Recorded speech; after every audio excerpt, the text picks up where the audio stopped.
Et bien salut tout le monde, comment allez-vous? Ça va plutôt bien. Aujourd'hui on se retrouve pour une nouvelle vidéo. Bon, aujourd'hui je parlerai pas d'un membre de l'équipage Roger, voilà, je vais laisser un petit peu le temps s'écouler pour dire d'avoir des nouvelles actus sur certains membres de l'équipage, voilà. Parce que j'ai parlé de Crocus, de Riley, de Gold Roger, voilà, on sait pas vraiment tout sur Gold Roger, voilà, on sait à peu près tout jour par jour. C'est comme Shanks, bah, à mon avis il va sûrement y avoir une réédition, on va dire, de la vidéo un jour ou l'autre. Crocus, bon, c'est beaucoup de choses sur lui à ce niveau-là, voilà, enfin beaucoup de choses, entre guillemets. Riley, on sait à peu près toute l'histoire aussi, donc voilà, à ce niveau-là, eux, je pense pas retraiter d'eux. Donc voilà, à ce niveau-là, je préfère laisser un petit peu le temps s'écouler, peut-être reparler un jour ou plus tard à la fin du manga de ces personnages-là. Donc aujourd'hui, on va s'attaquer un petit peu à un autre personnage, voilà, Arlong. Donc le poisson qu'on a rencontré au tout début du manga, voilà. Donc à ce niveau-là, on l'a rencontré vers le chapitre 69 et l'épisode 31 donc dans l'animé. Donc Arlong c'est qui? Donc déjà c'est le capitaine de l'équipage d'Arlong, voilà, pas plus compliqué que ça à ce niveau-là. Et ainsi aussi un ancien membre de l'équipage du Pirate du Soleil sous les ordres de Fisher Tiger puis de Jinbei, voilà, comme à peu près tout le monde le sait.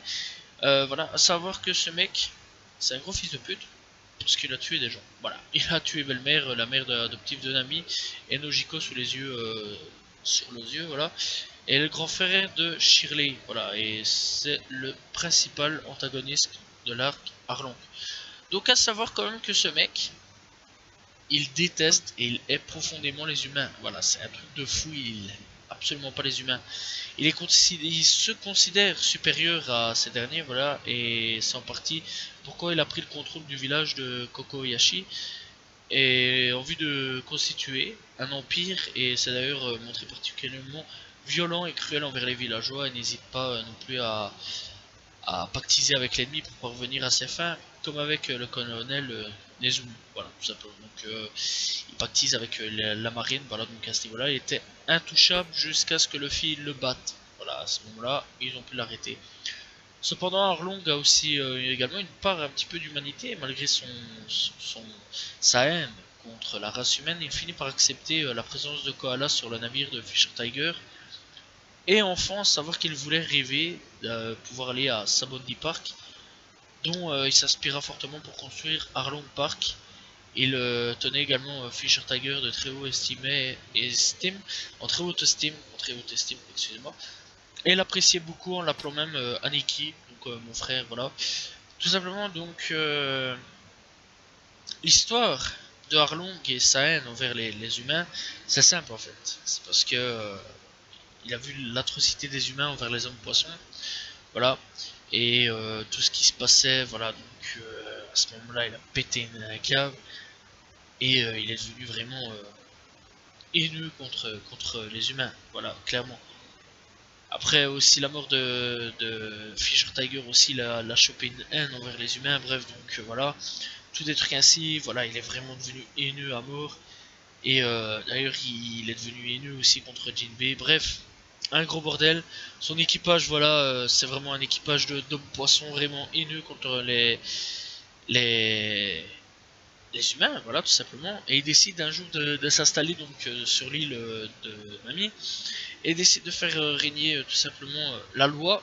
Voilà, la loi dans ce village-là, est obligé Nami à voler pour elle, enfin pour lui, des trésors, voilà, des cartes trésors, tout ce qui peut rapporter le maximum d'argent pour lui agrandir son parc, pour lui faire tout ce qu'il veut faire, pour lui continuer à acheter la marine, pour lui continuer à faire le mal autour de lui et pouvoir créer un putain d'empire de ouf, voilà. Jusqu'au jour où Luffy et sa bande débarquent et foutent une raclée à la gueule de Arlong. Voilà, clairement. Et après lui avoir foutu une de ces sales raclées, et bien à ce moment-là, il se retrouve à la gueule en prison. Ouais, clairement. Donc voilà, il n'y a pas d'autre chose à dire à ce niveau-là. Il lui a foutu une sale bonne raclée dans la gueule. Je pense que ça lui servira de leçon, voilà, à ce niveau-là. Et on le reverra bien plus tard, voilà, en tant que prisonnier. Donc tout simplement, il s'est échappé ou non, je ne sais pas, à ce niveau-là, je ne me souviens plus trop s'il s'est échappé.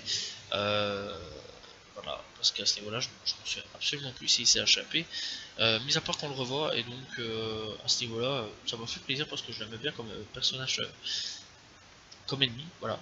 Mais je pense qu'il s'est échappé aussi comme les autres, voilà, mais lui il a pris une autre direction, bref, donc voilà. Donc à mon avis on va sûrement le revoir très prochainement en autre ainsi comme les autres personnages que le FI a battu, on pourrait potentiellement le revoir, voilà. Donc aussi on parle de scène, tout ça, dans l'île des hommes poissons, voilà, pourquoi il est devenu comme ça, ta. Donc voilà quoi, tout simplement. C'était génial, c'était cool. J'ai bien aimé cet arc là, une explication sur la méchanceté de Harlock. Ben voilà, c'était la fin de la vidéo. Personnellement j'ai bien kiffé voir un petit peu Arlong, voilà, c'était vraiment intéressant. Voilà, il n'y a pas grand chose sur lui à ce niveau là, il n'y a pas beaucoup de choses sur lui, mis à part ce qu'on sait. Donc, voilà. J'espère que vous appréciez la vidéo, n'hésitez pas à liker, commenter, partager. Moi je vous dis donc à la prochaine tout le monde. Salut tout le monde, à savoir que je réponds en commentaire et ciao ciao.